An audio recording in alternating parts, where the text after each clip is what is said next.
Nós vamos fazer a leitura do Evangelho para a nossa reflexão em Marcos capítulo 9, versículos 38 a 50. Marcos capítulo 9, 38 a 50.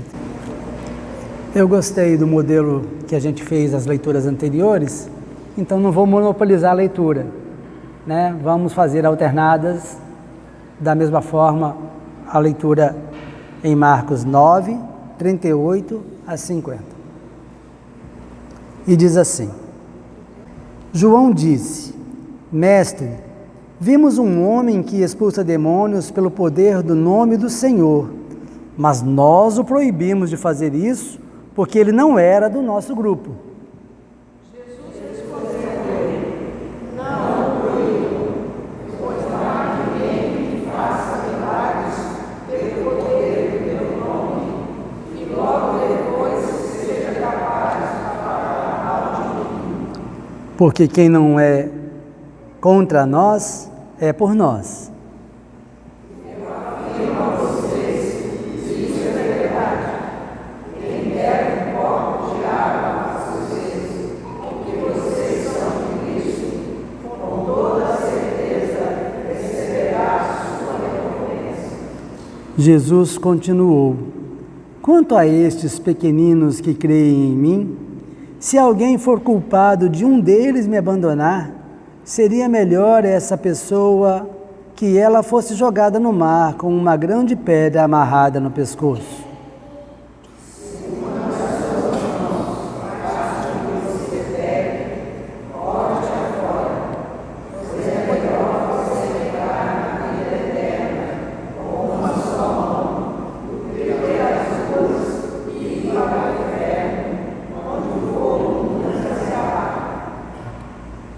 Ali os vermes que devoram não morrem, e o fogo nunca se apaga.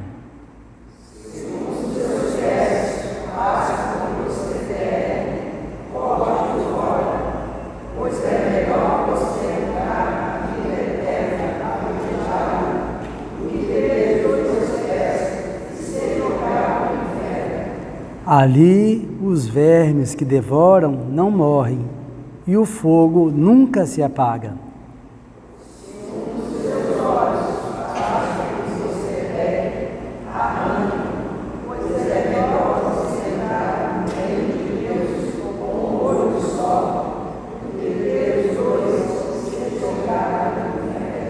Ali os vermes que devoram não morrem, e o fogo nunca se apaga.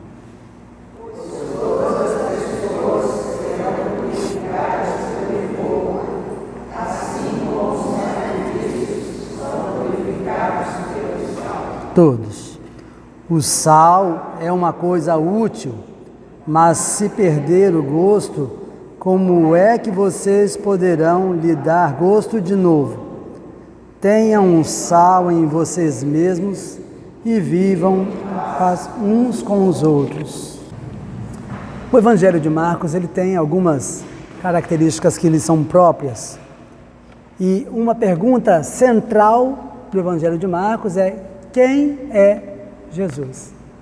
E essa deveria ser uma pergunta central também para as nossas vidas, porque nós vemos muitas igrejas, muitos lugares por aí, que quando chegamos lá e vemos a figura de Jesus que nos é mostrada, ela nem sempre corresponde com aquela figura do Jesus que nós conhecemos. Mas no Evangelho de Marcos, Jesus recebe ali muitos títulos. É Filho de Deus, Filho do Homem, Messias, Senhor, Filho de Davi, o Santo de Deus, Profeta, Mestre, Pastor, Nazareno.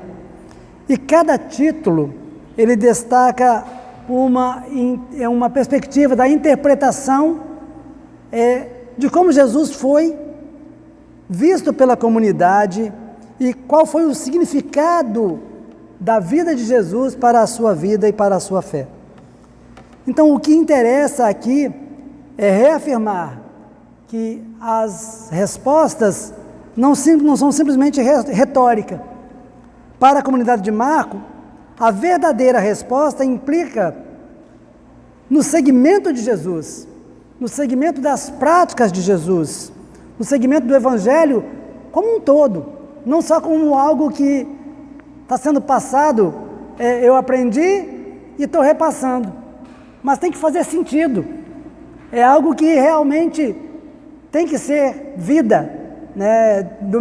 Na quarta-feira passada eu estava pregando na igreja Assembleia de Deus da Renovação em Cristo, lá em Itanguá, e lá eu estava falando sobre isso, que nós temos que viver um evangelho e temos que ter um culto a Deus que seja pleno, ou seja, Deus não quer momentos de nossas vidas, Deus quer a nossa vida por inteiro, e o culto não é um momento, mas é uma oferta de vida. Aqui é apenas um pequeno extrato daquilo que nós, em todo o tempo, devemos estar fazendo por gratidão ao nosso Deus, porque Ele nos amou, porque Ele nos salvou e porque Ele veio a nós com a sua graça, né? Então, essa boa notícia que nós temos, pela qual Jesus morreu, pela qual ressuscitou, a prática do amor de Deus que perdoa, que salva, que liberta. Isso é muito forte, né, no Evangelho de Marcos, e isso tem que ser forte nas nossas vidas, tem que ser algo que realmente modifique e garanta realmente que nós vivamos diferentes. A vivência cristã não tem que ser um esforço que a gente vai fazer uma força incomum, mas tem que ser algo natural daqueles que recebem de Deus a graça, daqueles que recebem de Deus o Espírito, daqueles que recebem de Deus todas as coisas, a própria vida, em última análise. Recebemos de Deus tudo, e vamos dar só um pouquinho, vamos dar só a sobra, não faz sentido, né? E aqui, nós temos no Evangelho de Marcos, uma grande divisão, né? O Evangelho é muito bem estruturado. Então, depois da preparação do ministério de Jesus, ali no capítulo 1, ele pode se dividir em duas grandes partes. O ministério de Jesus na Galileia, que vai de 14 a 21, local da revelação de sua messianidade. E Jesus depois vai a caminho de Jerusalém, né? Aí isso vai de 8:22 até 16:8. E o local de rejeição, onde Jerusalém, né, é o local de sua rejeição, e também é o local de testemunho da sua comunidade, ou da comunidade seguidora de Jesus. Esse texto que nós lemos está situado nessa parte, né, que Jesus está a caminho de Jerusalém. E é interessante que ele está ali no momento didático com os discípulos. Ele, após o anúncio da sua paixão, ele percebe que os discípulos não estão em sintonia com a sua palavra, né? Então ele precisa realmente ter um momento com os discípulos, ele precisa fazer essa educação, essa didática com os discípulos, para que eles realmente aprendam de Jesus. E nós vemos isso no domingo passado, não sei se usaram aqui o sermão do calendário litúrgico, né? Mas o texto de Mateus 9, de 33 a 37, lá tinha a discussão de quem é o maior no reino de Deus, né? Quem é o maior no reino de Deus? Mostrando claramente que os discípulos não estavam sintonizados com a mensagem de Jesus, porque Jesus coloca ali que é muito mais importante o serviço do que o aparente poder ou a posição de honra que pode transparecer para os demais. E uma coisa interessante que quando eu estava preparando o sermão do domingo anterior, fala uma coisa que nos textos bíblicos nós não conseguimos, nas nossas traduções, nós não conseguimos perceber. Que lá fala que Jesus põe uma criança no colo e diz, né, quem se tornar igual a essa criança, né? Só que o termo de criança que está ali informa que aquela criança não era uma criança filhinha da sociedade judaica. Ela era uma criança filha de escravos, ou ela era uma criança escrava. O termo do grego lá, né, é paidion, né? Então, mostra que era uma criança escrava. O termo que é usado para a criança filha da sociedade mesmo é outro, né? Então, teknon, né? Então, assim, mostra que é muito mais amplo ainda quando Jesus pega aquela criança sujeita a maus tratos, escravizada, e coloca no colo e diz, se você não for igual a essa criança, mostra que aquele era realmente um pequenino, um desafortunado, né? Uma pessoa que não tinha nada nesse mundo, né? E mostra ali que realmente o conceito de importância no reino de Deus está realmente no amor e no serviço mais humilde, nas coisas mais singelas, nas coisas mais simples, que muitas vezes fazem sentido e transformam a vida das pessoas. Às vezes aquilo que nós achamos que é muito pequeno para nós, quando nós fazemos para o outro, como por exemplo o texto fala aqui, né? Aquele que por vocês serem meus discípulos, oferecerem a vocês um copo d'água. O que é um copo d'água? Né? Já receberão a sua recompensa. Pode não ser nada, mas para quem está com sede, o copo de água é tudo, né? Dá novas forças, revitaliza, faz com que o corpo volte a funcionar tudo perfeito, né? E assim, às vezes nós temos coisas muito pequenas, coisas muito singelas, que adquirem vulto, né? Uma proporção muito grande quando são feitas na hora certa, né? Com as pessoas que necessitam. Então a mensagem de Jesus, ela não está sempre totalmente pronta, totalmente acabada. A gente não pode simplesmente repassar aquilo que nós ouvimos, não porque Jesus disse assim e é assim, e eu estou passando porque é assim que Jesus falou, né? Muitas vezes nós temos que, como Jesus, ir além da palavra, né? Jesus jamais deixou que alguém que viesse até Ele voltasse sem acolhimento, voltassem sem perdão, voltassem sem cura, voltassem sem serem ouvidos. Então Jesus, Ele vai além daquilo que é necessário, e o Evangelho também, que nós recebemos, ele precisa ser lido, precisa ser interpretado, precisa ser ouvido, precisa ser estudado, e nós temos que sempre ir além daquilo que recebemos e ouvimos, mas tudo isso baseado no mesmo amor, na mesma prática que nós vimos, aliás, nós não vimos, mas que nós ouvimos e aprendemos com o exemplo das pessoas que viveram antes de nós, até aqueles que testemunharam a presença do próprio Cristo e viram as suas ações e aprenderam com as suas palavras, seus gestos e tudo mais.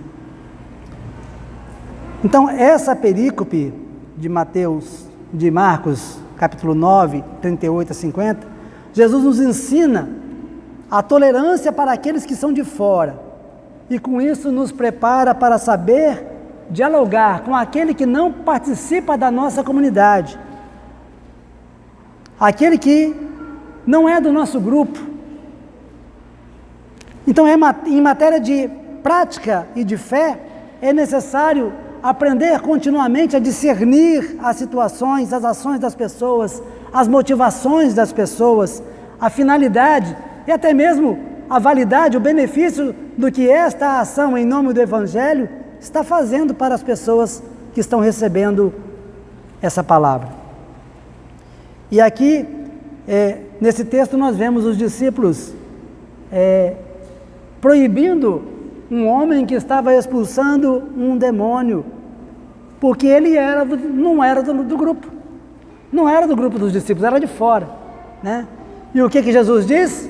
Não lhe o proibais, quem não é contra nós, é por nós, né?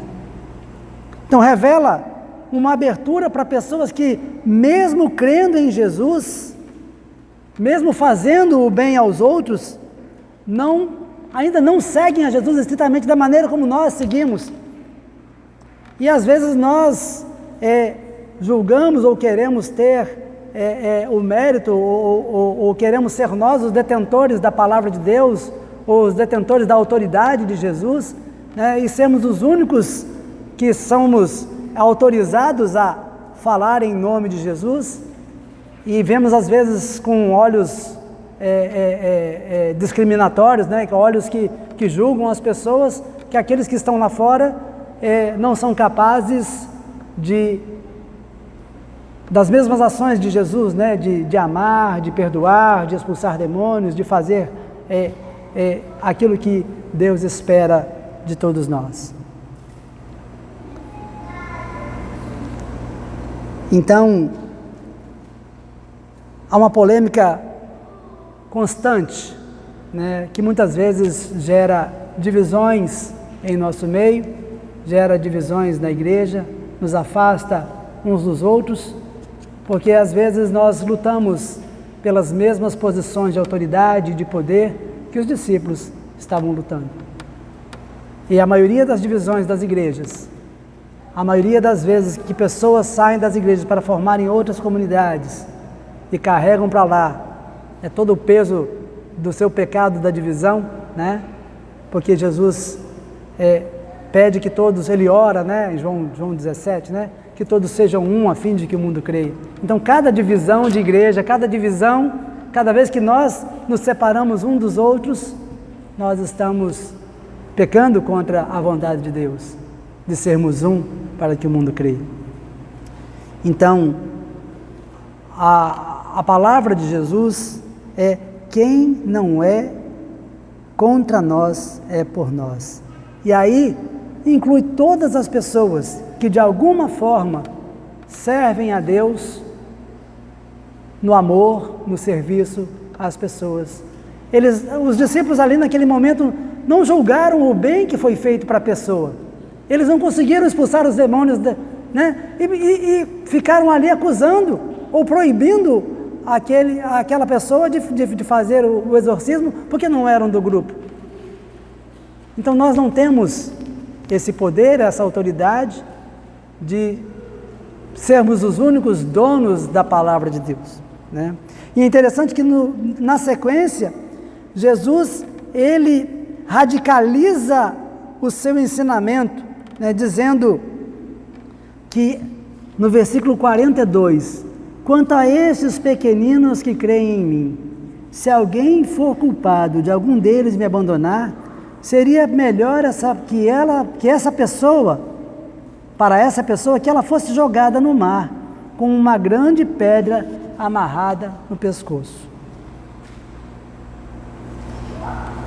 Aqui Jesus insiste que o discipulado, que o testemunho de Jesus, que nessa ação a gente não pode escandalizar ninguém, e especialmente os pequeninos. Escandalizar é ser pedra de tropeço para outra pessoa, é fazer a outra pessoa pecar, é fazer a outra pessoa se desviar, é dar um testemunho negativo a respeito de Jesus, porque se nós somos testemunhas de Cristo, ou discípulos de Cristo, seguidores de Cristo, todas as nossas ações deveriam ser como as ações de Cristo. E as pessoas vão ver em nós, não o nosso exemplo, mas o exemplo de Cristo. Vejam quão grande é a nossa responsabilidade. E aqui Jesus condena qualquer forma de escândalo que se possa praticar, que leve alguém a se desviar da graça de Deus. E aqui, na sequência, as metáforas que Jesus usa são ainda mais duras. E diz assim: é melhor você entrar no reino de Deus sem a mão do que ficar fora do reino de Deus, né? Ou melhor, você ter um olho só do que sofrer no inferno. E vocês perceberam que o texto bíblico, por 3 vezes, tem um acréscimo, que não é do texto, muito provavelmente não é do texto original, mas tem um acréscimo que diz: ali os vermes não morrem e o fogo nunca se apaga. Esse texto foi usado, que hoje é traduzido na nossa Bíblia como inferno. Na realidade é um lugar físico, né? Um lugar real que existia nos arredores de Jerusalém, a Geena, né? Era um lugar onde se depositavam os lixos da cidade, é um lugar onde se colocavam ali, levavam os corpos dos abortados, dos sacrifícios que eram feitos de crianças ao deus Meleque, né? Ao deus, o deus pagão, né? E tínhamos ali, aqueles corpos ficavam ali putrefados. Aqui eu imagino, né, quem tem a visão daquele lugar realmente como uma visão infernal, né? Fogo constante, vermes ali, né, para todo quanto é lado, né, não morrem jamais, e aquele fedor horrível, além da fumaça que deixa a gente com dificuldade de respirar. Realmente a tradução ela é muito própria de se dizer, né, como um nome como inferno, né? Mas ali Jesus está falando para as pessoas, não, você vai para aquele lugar. Eles sabem onde é, eles sabem como é, e para eles tem um impacto muito forte. Como tem para nós o mesmo impacto quando a gente fala de inferno, né? Ninguém quer ir para o inferno, né? Ninguém quer ir para o inferno. Eu até me lembro que até pouco tempo atrás, a igreja cristã, ela tinha uma pregação que colocava as pessoas contra a parede, né, e pregavam o pavor do inferno, e muitas pessoas estavam na igreja mais com medo do inferno do que por causa do amor de Jesus, da graça de Deus, né? A gente até justificava a igreja, quando eu falo a gente, é porque eu me incluo, né, nos mesmos erros da igreja, né? A gente justificava até a escravidão, dizendo, você pode sofrer aqui, mesmo que você viva na escravidão, mas lá no céu está reservado para você uma coroa de glória, né? Você está padecendo aqui, mas lá no céu você vai receber a recompensa. Então a igreja, ela se juntou juntou a sua mensagem a uma mensagem que convivia com o mal, com o pecado, e muitas vezes nós justificávamos isso dizendo, não, a gente pode sofrer aqui, mas no céu nós vamos receber a recompensa de Deus. Mas qual é a recompensa de Deus para nós? Jesus diz lá em João 10:10, eu vim para que todos tenham vida, e não é qualquer vida, tenham vida plena, tenham vida abundante. Então a recompensa para aquele que está com Jesus não é para o céu somente, não é para o porvir, não é para o pós-vida terrena, é para a eternidade, e a eternidade não começa depois da morte, como muitos às vezes falam por aí, né? Depois que você morrer você vai para a eternidade. Não, amados, nós já fazemos parte da eternidade com Deus. A partir do momento que nós estamos unidos com Cristo, somos uma nova criatura, que não pertencemos mais a este século, a esta era, a este éon. Nós fazemos parte do reino de Deus e estamos com Cristo na eternidade. Para aqueles que creem em Jesus, para aqueles que crerem em Jesus, não é só falar da boca para fora, eu creio em Jesus. Não, mas é a sua vida, o seu dia a dia, ser expressão dessa união com Cristo, manifestar realmente a presença do reino de Deus em sua vida e em nossas vidas. Então, quando fala ali, naquele lugar de tristeza, de desolação, do inferno e tudo mais, para nós isso não deveria ter nenhum sentido de nos colocar medo, de nos colocar pavor, mas apenas para termos ali uma orientação realmente, porque nós não fazemos parte daqueles que escandalizam, daqueles que levam as pessoas para o lado, distantes de Deus, né? Nós procuramos viver uma vida no seguimento de Jesus, no testemunho de Cristo, no amor. Assim orientamos a nossa vida. E por fim, esse texto fala ali da importância da figura do sal, né? O sal, ele é para salgar, ele é para curar. Na realidade, quem trabalha com terapia sabe, né, que o sal, ele serve para tantas e tantas coisas, né? Purifica, conserva, muitas vezes até como um remédio. E o sal realmente tem 1001 utilidades. Mas na comida, né, na comida, ele faz toda a diferença, porque sem sal fica muito difícil, né, apreciar o sabor, o gosto das coisas.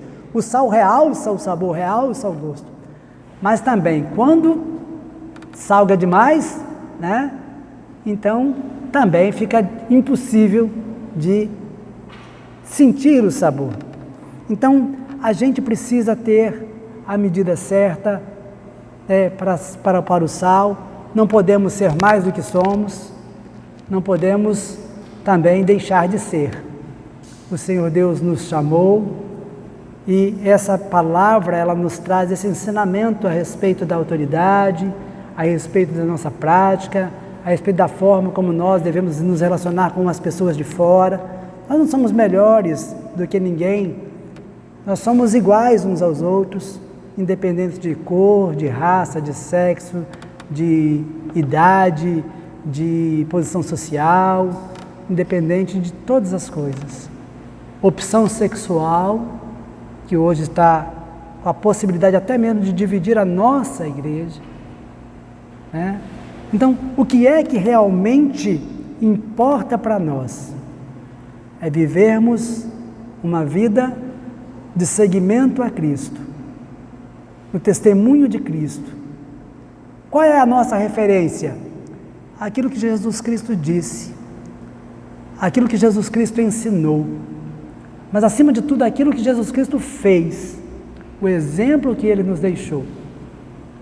E nós não somos chamados a dar a nossa vida até a morte, na realidade, né? O testemunho que Ele pede de nós, o sacrifício que Ele pede de nós, como diz lá em Romanos 12, é um sacrifício vivo. É o nosso corpo, nossa alma, nossa mente sintonizados com a vontade de Deus. É deixar que Deus nos transforme, para que nós ofereçamos um culto vivo, racional. E esse culto é não dentro da igreja, mas é quando a gente sai da igreja e vai viver as 24 horas do dia. É isso que importa. É muito mais importante o testemunho do que aquilo que nós falamos. Porque muitas vezes nós falamos, sabemos ensinar, mas a nossa prática, a nossa conduta não corresponde àquilo que é ensinado por Jesus, que é demonstrado por Jesus. E a nossa pergunta sempre deveria ser: em nosso lugar, como que Jesus iria fazer? Como é que Jesus iria tratar essa pessoa? Como é que Jesus ia acolher? Será que Ele ia mandar sair da igreja uma pessoa que entra aqui esbravejando, uma pessoa que entra aqui às vezes tirando a nossa paz ou a ordem do culto? Porque se alguém entrar por aquela porta agora, gritando, a primeira coisa que a gente vai querer fazer é calar a pessoa. É quase que automático da nossa... Porque a gente fala que é desrespeito a Deus, mas a gente teria talvez que primeiro ouvir o que aquela pessoa está precisando, porque ela está desesperada. E às vezes nós não temos a paciência, nós não temos o coração que Jesus nos pede para ter, para sabermos ouvir, acolher e agir como Ele assim fez e demonstrou para nós. Então que Deus nos habilite a vivermos essa vida de testemunho, que Deus nos habilite a viver e testemunhar e a sermos inclusivos com todas as pessoas, que nosso testemunho seja um testemunho que não escandalize, mas que leve as pessoas ao encontro de Deus, e que o Espírito Santo nos capacite, nos anime, nos revigore, nos fortaleça, para que possamos ser igreja do Senhor, não somente nossa, mas que façamos parte da igreja de Deus espalhada em toda a face do mundo, nos unindo a todos aqueles que professam e testemunham de Jesus como Senhor e Salvador. Que Deus assim nos fortaleça e abençoe. Amém.